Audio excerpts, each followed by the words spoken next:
네. 닷새 동안 이어진 추석 연휴가 끝이 났습니다. 5일 연속 두 자릿수 확진자 기록하고 있는데요. 이번 연휴의 방역 성과가 있었을지는 이번 주 중반까지는 좀 지켜봐야 될 것 같습니다. 전문가 연결해서 좀 자세한 이야기 나눠보도록 하겠습니다. 국립암센터 예방의학과의 김호란 교수를 연결하겠습니다. 안녕하십니까? 예, 안녕하세요. 교수님 추석은 어떻게 보내셨어요? 네, 저도 처음으로 집에서 혼자 보내면서 밀린 보고서도 좀 쓰고 숙제도 했습니다. 조금은 여유 있게 보내셨지만 좀 불편함도 좀 있으실 것 같아요. 예, 그렇습니다. 예. 지금 계속 신규 확진자 보니까 오늘은 75명 나왔고 두 자릿수 기록하고 있습니다. 지금 국내 상황은 어떻다고 보세요? 지금 국내 상황 아직까지는 저희가 감염 예측 모델링 값 내에 있는 상황입니다. 감소세는 맞지만 속도가 그렇게 빠르지는 않습니다. 왜냐하면 하루 400명까지도 나왔었기 때문에 한 감염 재생산수 한 0.7 정도로 천천히 내려가고 있는 상황입니다. 네, 하나씩 여쭤보겠습니다. 이번에 추석 연휴 기간을 특별 방역 기간으로 선정을 했습니다. 이건 효과가 좀 있었다고 보세요? 어떻습니까?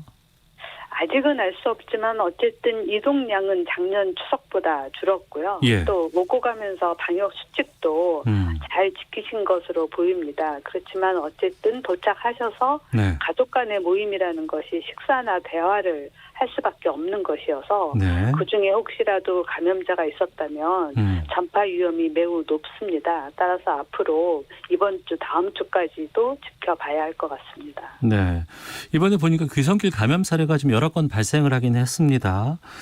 그러니까 지금 우리가 철저하게 경로 확인하고 이렇게 역학조사 같은 것들을 하고는 있습니다만 지금 조용한 전파 같은 것들은 주변에서 많이 일어나고 있다고 좀 봐야 될까요? 그렇습니다. 아무래도 우리가 한번 2차 확산을 겪은 다음이기 때문에 감염 수준이 높아져 있는 상태입니다. 따라서 추석 때 가족을 만나고 오신 분이라면 증상 발생 여부를 좀 지켜보고 증상이 조금이라도 있다. 그러면 선별 진료소 가서 검사를 받으셔야 되고요. 아직 증상이 안 나타난다 하더라도 혹시 무증상일 수도 있기 때문에 가능한 대면 모임을 줄이시고 마스크를 좀 철저히 쓰고 해야 되겠습니다. 네, 뉴스를 보면 포천에 있는 군부대에서 지금 30명 넘게 확진자가 나왔습니다. 이 군부대는 외출 외박이 지금 통제되어 있는 상황이라고 알고 있는데 좀 외부와 접촉할 수 있는 일이 많지는 않았을 것 같은데 어떤가요? 예, 그렇습니다. 굉장히 조심을 하고 있지만 특히 이제 군부대에 있는 젊은 사람들은 무증상 환자가 많기 때문에 무증상 환자에서 무증상 환자로 이렇게 전파가 되면 한 2번, 3번 전파 고리가 넘어가도 표시가 안 나고 있어서 유행 초기에 인지하기가 어렵습니다. 그래서 아무래도 한 명이라도 있다면 한참 지난 다음에 인지를 하게 되면 이미 이제 많이 퍼진 다음에 인지하게 되기 때문에 갑자기 환자가 늘어난 것처럼 보일 수가 있습니다. 그리고 이번 연휴 기간에 부산이 좀 심상치가 않았습니다. 상당히 40명 이상의 확진자가 쏟아졌는데 여기는 어떻게 봐야 됩니까? 그렇습니다. 이번에 부산에서 좀 높게 나오고 있는데 좀 특이하게 의료기관에서 발생하는 건 다른 지역에서도 주로 있었지만 특히 이제 목욕탕이라든지 수영장 같은 곳에서도 많이 나왔습니다. 그래서 목욕탕 가시는 분들이 연령이 좀 대체로 높잖아요. 이분들이 좀 주로 방문하는 다른 집단시설, 교회나 방문 판매 등도 같이 좀 주의할 필요가 있을 것 같습니다. 네, 지금 추석 연휴 특별 방역 기간은 이번 주까지로 지금 설정돼 있죠? 그렇습니다. 이거는 그럼 수도권하고 부산만 적용되는 겁니까? 아니면 전국적으로 다 지금 포함되는 겁니까? 특별 방역 기간은 이번 주지만 그 내부를 좀 보면 위험시설에 대한 집합 제한은 수도권은 다음 주까지 지속하고 비수도권은 지자체별로 결정하도록 되어 있습니다. 예, 알겠습니다. 자, 김호란 교수와 함께 추석 연휴 기간 동안의 코로나19 상황 좀 말씀 나누고 있는데요. 앞서서 추석 연휴 동안의 여러 가지 움직임들이라든가 코로나19의 전파 상황들은 시간이 좀 필요하다고 하셨어요. 언제쯤 이거 가늠할 수 있을까요? 일단은 한 2주 정도 봐야 되는데 계속해서 위험한 이제 일들이 예측되어 있습니다. 지난번 개천절 집회는 큰 무리 없이 넘어간 것 같지만 또 오는 9일 날 한글날 집회들을 예고하고 있어서 네. 그때를 잘 넘겨야지만 10월 중순 넘어서 조금 안전된 환자 숫자도 떨어질 수 있지 않을까 싶습니다. 네. 추석 연휴 동안 평소와는 좀 다르게 조심했고 그리고 친지들 방문도 좀 많이 자제를 하셨어요. 우리 국민들께서. 하지만 또 그래도 또 가만히 있을 수는 없다. 그래서 뭐 한두 분 만나신 분도 계시고 또 추석 연휴 이용해서 가족끼리 여행 가신 분들도 꽤 계시거든요. 지금 돌아오셨는데 지금도 좀 준비할 부분들이 아니면 조심할 부분들이 있죠. 그렇죠. 왜냐하면 아무래도 접촉이 늘어나면 예. 본인도 모르게 감염이 될 수 있잖아요. 예. 그러면 지금 상황에서 혹시 본인이 방역수칙을 조금 소홀히 하면 다른 사람을 감염시킬 수 있는 위험이 있습니다. 그렇기 때문에 특히나 외부에서 사람을 많이 만나고 왔다. 네. 그러면 대면 접촉을 좀 줄이시고 밖에 나갈 때는 꼭 마스크를 철저히 써야 됩니다. 그리고 지금 이제 감기도 오는 시기잖아요. 그렇지만 감기랑 코로나를 구분하기가 증상으로는 굉장히 어렵습니다. 코로나19의 특징적인 증상으로는 뭐 냄새를 못 맡는다든지 맛을 못 느낀다든지 하는 거지만 이런 증상이 모든 코로나 환자한테서 나타나는 것은 아니거든요. 그래서 증상으로 구분하려고 애쓰시지 말고 몸이 좀 안 좋다라고 하면 가능하면 빠르게 검사하는 것이 중요하겠습니다. 그러면 지금 오늘 같은 경우에도 이제 환절기라 그런지 이제 일교차가 상당히 좀 커요. 아침에 좀 급격하게 추워지고 낮 되면 또 더워지고 하는 상황인데 내 몸이 좀 아프다 아니면 좀 열이 좀 나는 것 같다 그러면 무조건 선별진료소로 가야 됩니까? 일단은 본인이 생각을 해봐야 되겠죠. 내가 지난 한 2주 동안 아무도 만난 적이 없다. 그러면 이제 외부에서 코로나가 걸렸을 가능성은 적겠죠. 그렇지만 대면으로 누군가를 많이 만났다라고 한다면 일단 코로나를 의심해보고 선별진료소를 가는 게 중요하겠습니다. 알겠습니다. 자, 그리고 지난 10월 3일 예정됐던 개천절 집회는 차벽 등장하고 나서는 좀 큰 모임이라든가 이런 것들은 없었어요. 하지만 이게 또 정치권으로 좀 번져서 이 차벽 등장하고 갖고 여러 가지 얘기가 나오고 있는데 우선 이제 방역의 관점에서 보셨을 때 개천절 집회 상황 어떻게 보셨는지 또 10월 9일 한글날 때도 또 예정돼 있다고 하는데 그때 어떤 쪽으로 조치를 취해야 한다고 보시는지요?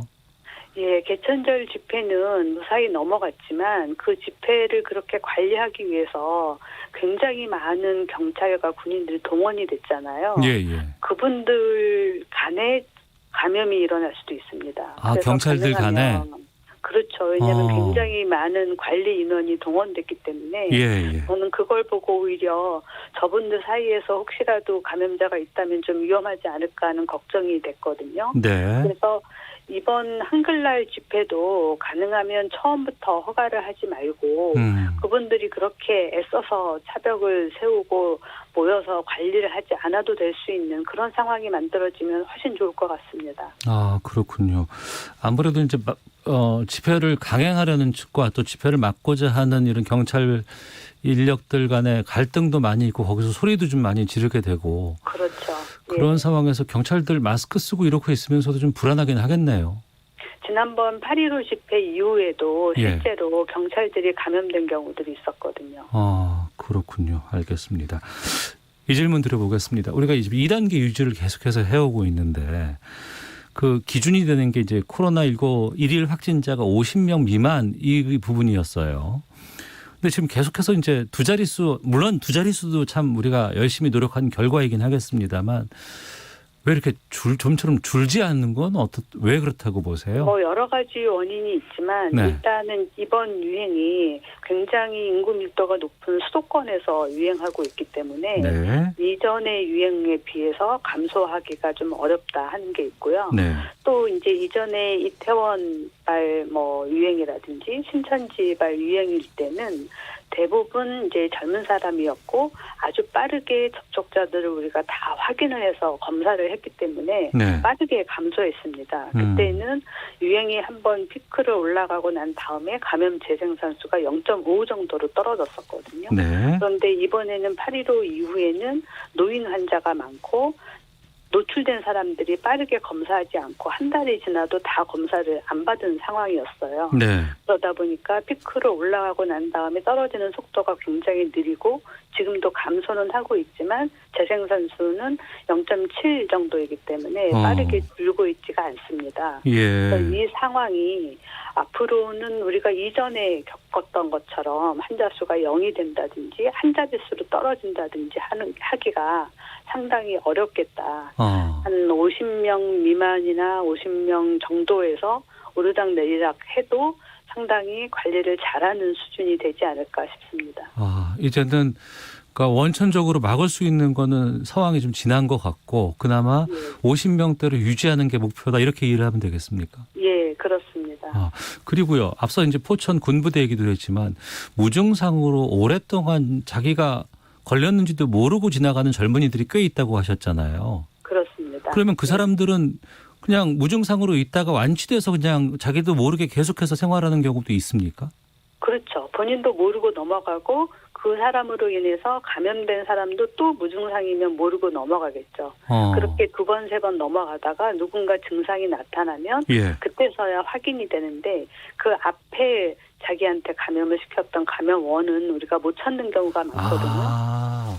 그래서 감염 경로를 알 수 없는 환자 비율이 높게 나타나는 겁니다. 예, 그러니까 알 수 없는 감염 경로라는 거는 무증상을 통해서 감염될 수도 있고 하지만 그 무증상이었던 사람은 내가 걸렸었는지 누구에게 이걸 옮겼는지를 알 수 없는 상황이 되니까 거기가 이제 빈 공간이 생기는 거군요. 공백이. 그렇죠. 예, 그래서 이제 고리가 끊어지는 거죠. 우리가 굉장히 공격적으로 접촉한 모든 사람들을 증상과 관계없이 검사를 해서 찾아내고는 있지만 이미 걸리고 2주 다 지나서 더 이상 이제 바이러스가 나오지 않는 사람은 검사에도 확인이 안 되니까요. 찾지 못하는 거죠. 알겠습니다.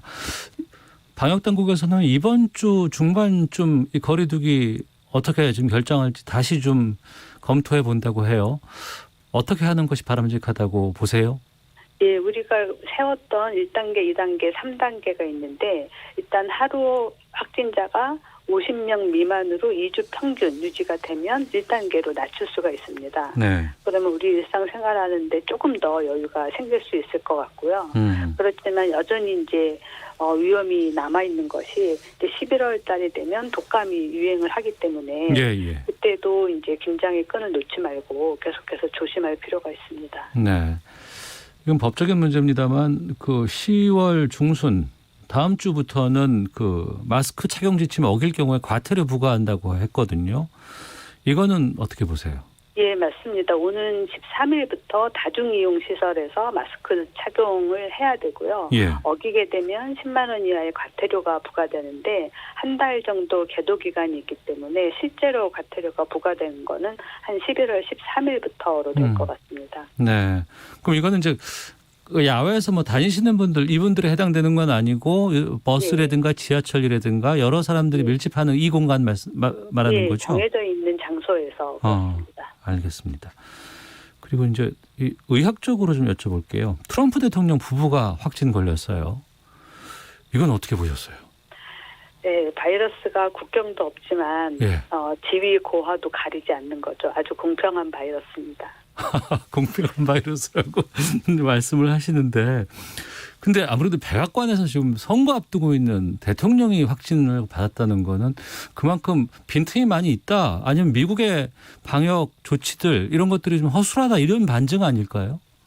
그렇죠. 우리가 TV로만 봐도 대통령께서 굉장히 많은 사람을 만나는 직업이잖아요. 대통령이란 직업이. 그래서 방역 수칙을 열심히 지켜도 사실 상당히 위험한데 마스크 쓰지 않고 또 그 주변 사람들도 마스크를 쓰지 않고 굉장히 밀접 접촉하고 악수하고 이런 걸 보면 아무래도 위험하다라고 생각을 했었는데 그 결과가 나온 거죠. 트럼프 대통령 치료 과정도 계속해서 언론에서 주목을 받고 있습니다. 뭐 렘데시비르를 뭐 투여했다더라. 아니다. 뭐 새로운 여러 가지 뭐 임상 시험 중인 항체 약물도 투여했다더라. 여러 가지 얘기 나오거든요. 이걸 설명 좀 해주세요. 예, 렘데시비르도 투여했다는 이야기가 나오고 예. 실제로 뭐 리제네른이라는 항체 치료제도 사용했다는 이야기가 나오는데 예. 이 항체 치료제는 아직 3상 임상 시험을 하고 있는 치료제거든요. 그렇지만 우리나라에서도 항체 치료제 개발하고 있고 예. 쓰고 있는 거기 때문에 아마도 증상이 아주 가벼웠다면 이런 약물까지는 쓰지 않았을 텐데 실제로 증상이 꽤 심했던 것 같고 네. 또 이제 연령도 있고 뭐 비만도도 높고 하기 때문에 고위험군이잖아요. 그래서 지금 쓸 수 있는 다양한 치료제를 사용했던 것 같습니다. 예, 여러 언론들마다 보도가 좀 다르기도 하고요. 어떤 곳에서는 좀 상태가 안 좋아서 뭐 산소호흡기 착용한다더라, 뭐 에크모 써야 된다더라, 뭐 이런 보도도 나오고 또 한쪽에서는 아니다, 안 좋았는데 금방 회복돼서 뭐 내일쯤이면 퇴원할 수 있을 것 같다라는 기사들도 나오고 있어요. 이렇게 좀 변화가 증세가 급격할 수도 있습니까? 코로나19가? 한 3, 4일 정도는 좀 심각한 상태가 있었던 것 같고 이제는 이제 좀 좋아지고 있는 상태인 것 같은데 네. 조금 더 기다려봐야 되겠죠. 아시다시피 코로나19는 후유증도 있고요. 네. 특히나 이제 노인층에서는 치명률도 굉장히 높은 바이러스이기 때문에 지금 예단하기는 좀 어려울 것 같습니다. 네. 바이든 그 후보와 토론회에서도 마스크 크기 가지고도 좀 비아냥거리기도 했었는데 결국에는 본인이 확진 판정을 받았어요. 마스크 착용이 그만큼 중요한 건 맞죠? 그렇습니다. 사실 환자를 보는 의사들도 마스크 하나에 의지해서 환자를 보고 있잖아요. 예. 마스크만 잘 쓴다면 웬만한 호흡기 감염은 예방할 수 있습니다. 네, 알겠습니다. 진짜 2월부터 계속해서 마스크 써야 된다 어쩐다 막 이런 얘기를 참 많았지만 결국에는 마스크 쓰는 게 가장 현재로서는 좋은 방안인 것 같습니다. 어떻게 써야 올바르게 쓰는 것이고 어떻게 관리해야 될지 끝으로 간단히 말씀 좀 부탁드리겠습니다. 예, 마스크는 우리가 잘 아시다시피 코하고 입을 잘 막을 수 있도록 자기 얼굴 사이즈에 맞게 써야 되고요. 예. 자꾸만 뭐 마스크가 코 밑으로 내려온다, 계속 손으로 만져야 된다 하면 마스크가 자기 얼굴에 잘 안 맞는 겁니다. 네. 그러면 귀에 조이는 거를 좀 더 바짝 조여서 그렇게 되지 않도록 해야 되고 예. 마스크 겉면을 손으로 만졌다 하면 예. 손도 자주 씻어주고 물로 바로 씻을 수 없다. 그러면 손 소독제를 사용하는 것도 좋겠습니다. 알겠습니다. 저도 방송 생활은 좀 꽤 오래 했다고 생각하는데 마스크 쓰면서 이렇게 진행하게 될 줄은 정말 꿈에도 생각 못했어요. 그렇죠. 예, 지키려고 하는 것 명심토록 하겠습니다. 오늘 말씀 여기까지 듣겠습니다. 고맙습니다. 예, 고맙습니다. 네, 지금까지 국립암센터 예방의학과 김어란 교수와 함께 말씀 나눴습니다.